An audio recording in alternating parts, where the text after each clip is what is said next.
Gen জি সহ young generation cultural একটা change চাই, আমাদের এই পলিটিক্যাল কালচারের একটা পরিবর্তন চাই।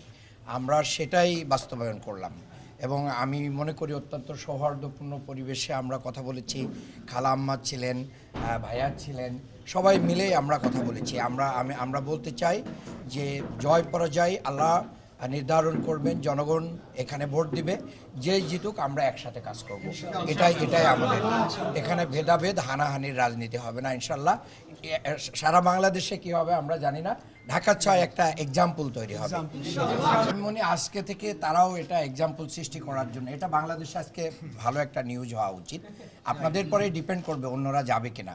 আরেকটা কথা যে এখানে আমি এসেছি, বীর মুক্তিযোদ্ধা মরহুম সাদেক হোসেন খোকা, বাংলাদেশের রাজনীতিতে ওনার অনেক বড় অবদান। ওনার সহধর্মিণী আমাদের ইশরাক ভাইয়ের মা, ওনার দোয়াটা নেওয়ার জন্যই আমি মূলত এখানে এসেছি। কারণ রাজনীতি করছি, আমাদের মুরব্বি মানতে হবে। আমি মনে করি যে এই ভালোবাসা, এই হৃদ্যতাপূর্ণ, আমরা দুই ভাই ওনাকে মাঝখানে রেখে ছবি তুলেছি, কথা বলেছি, একজন আর একজনকে খাইয়েও দিয়েছি, সো দ্যাট আমাদের এই সম্পর্ক আরও কন্টিনিউ করবে। এটা শুধু ইলেকশন পর্যন্ত থাকবে না। হার হতেই পারে, তাতে করে তো সব জীবন শেষ হয়ে যাচ্ছে না।